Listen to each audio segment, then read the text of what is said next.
Salut et bienvenue à cet épisode où on va parler de nos émotions.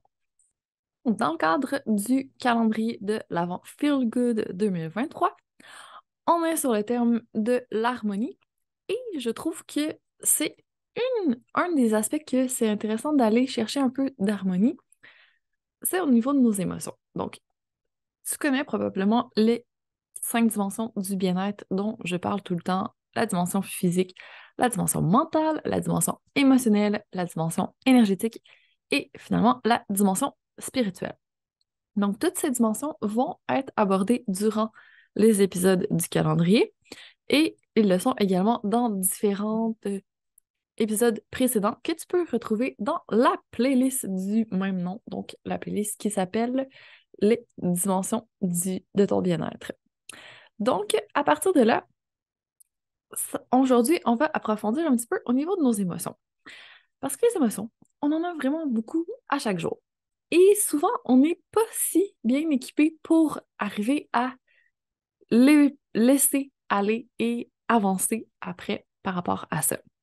Combien de fois ça nous arrive que, disons, on ressent de la colère, puis là, on est tellement fâché que ça nous prend vraiment longtemps à sortir de cette énergie-là, de cette émotion-là et à passer à autre chose.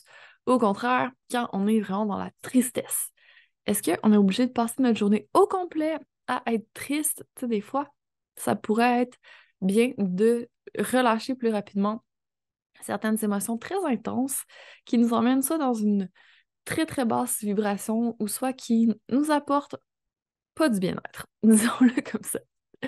Donc là, je veux t'amener à prendre un petit peu de hauteur par rapport à tout ça, que tu te mettes en position d'observation. Donc, imaginons que tu es le ciel. Eh bien, tes émotions, ça va être des petits nuages qui passent dans ton ciel. Ce n'est pas tes émotions, c'est des visiteurs qui viennent dans ton champ et qui sont faits pour repartir par la suite. Une fois que tu les as vécus, juste les relâcher. Mais des fois, c'est pas ça qui arrive. Dans notre journée, on a plein de choses à faire, on n'a pas le temps de... On met des guillemets ici, hein, pas le temps de processer nos émotions. C'est pas pratique. En ce moment, il faut que je travaille, il faut que je gère ceci, cela. Je dealerai avec tout ça plus tard. Mais ça fonctionne pas comme ça, parce que là, le plus tard ne vient pas. On fait juste passer à autre chose et les émotions, elles restent accumulées dans notre corps. Et là, si tu ne me crois pas, pense-y. Tu sais, quand tu as une réaction, quand tu as une émotion, tu as aussi une réaction physique. Tu sais, qu'est-ce qui est associé, disons, à la colère? Est-ce que tu vas serrer des dents, serrer des poings, te crisper, te redresser, te gonfler un peu?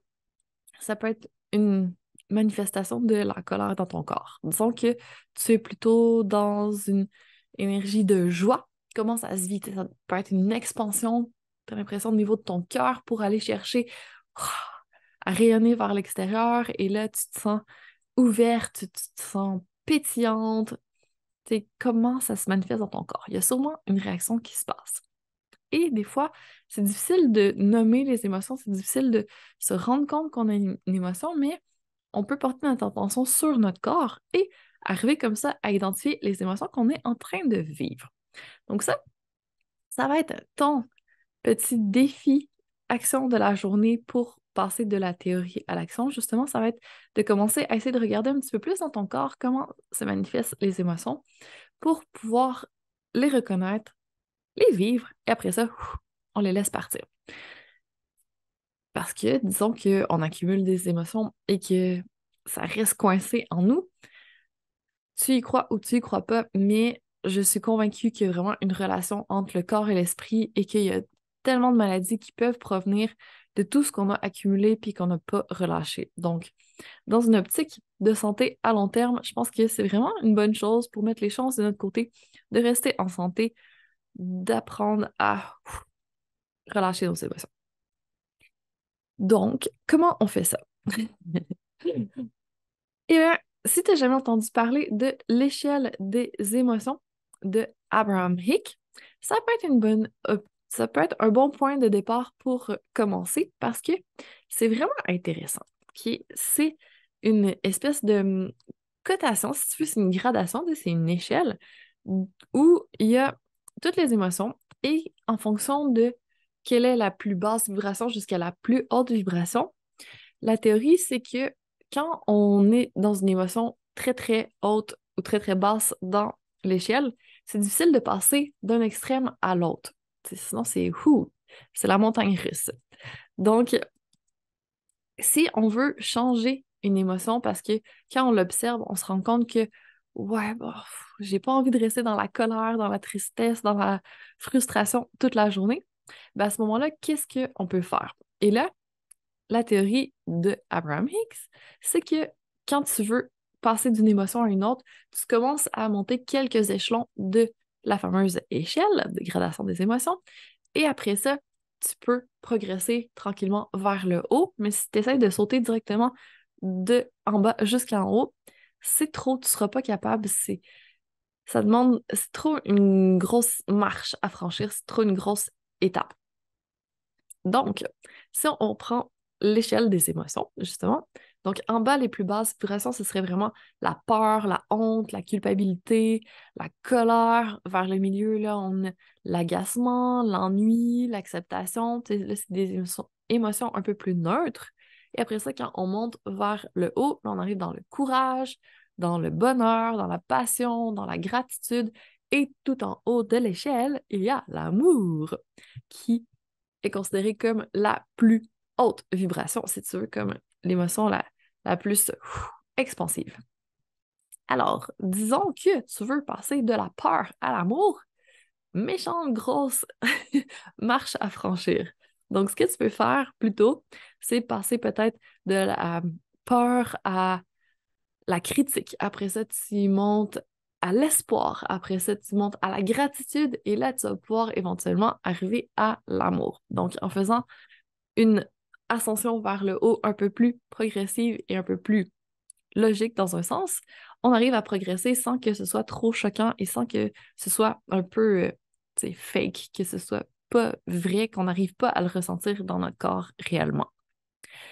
Donc, ça aussi, c'est une chose que tu peux tester si tu as envie de passer de la théorie à l'action. Donc, commencer à regarder un petit peu l'échelle des émotions puis comment tu peux progresser vers le haut parce que on va se le dire, tu sais, on aime mieux les émotions qui sont plus expansives. Mais, tu sais, c'est sûr qu'on passe pas la journée là-dedans. Là. On va pas être dans la positivité toxique ou quoi que ce soit, tu sais, ça n'a pas de sens, là. Toutes les émotions sont valides, toutes les émotions ont quelque chose à nous apprendre. Puis, tu sais, on, on dit que si on était toujours dans la joie, dans la paix, dans la gratitude, peut-être qu'on l'apprécierait moins finalement. Fait que c'est bien d'avoir des fois des contrastes pour voir, OK, là, j'ai le choix et finalement, je me rends compte que c'est ce choix-là que je veux et non pas l'autre. Mais tu sais, si on l'a pas vécu, si on n'a pas eu de contraste comme ça, qu'on est toujours dans la même émotion, peut-être qu'on s'en rendra pas compte. Alors, accueillons toutes les émotions sont bonnes, toutes les émotions sont valides, mais après, on a le droit de choisir les émotions dans lesquelles on a envie de rester un peu plus longtemps. Donc, quand tu identifies une émotion dans ton corps, prends le temps de respirer et te connecter à elle, l'accueillir, lui dire bonjour, tu peux la nommer si tu veux, et juste lui dire merci. Tu peux mettre les mains sur ton cœur et dire merci, j'ai compris, je t'ai vu et je te relâche. Ça va pas être instantané, mais peut-être déjà tu poses l'intention de, puis après ça, ben justement, tu peux commencer à prendre action pour remonter l'échelle vers l'émotion que tu voudrais ressentir. Donc, c'est ma petite proposition pour commencer à apprivoiser un peu plus tes émotions et commencer à apprendre à ne pas t'attacher à elles, passer peut-être plus rapidement à autre chose. Ça peut être vraiment quelque chose de positif pour ta vie. Certaines émotions vont prendre plus de temps, elles sont plus longues à processer, c'est plus gros, t'as besoin de pleurer, t'as besoin de crier, t'as besoin de danser, t'as besoin de marcher, t'as besoin peut-être de bouger physiquement pour faire bouger les émotions. Et c'est correct, il y en a d'autres que ça va être beaucoup plus facile à relâcher, mais quoi qu'il en soit, sache que les émotions, elles existent, elles sont là. Tu peux apprendre à les relâcher, à les vivre, à faire ce que tu veux avec elles. C'est juste un apprentissage intéressant à avoir dans ta vie. Alors, j'espère que tu vas commencer aujourd'hui. Et si jamais c'est le cas, n'hésite pas à m'en parler. Ça va être un grand plaisir d'en discuter avec toi, de te faire un petit high five virtuel. Donc, sur ce, je te laisse aller voir, observer tes émotions et on se dit à très bientôt pour encore plus de Feel Good.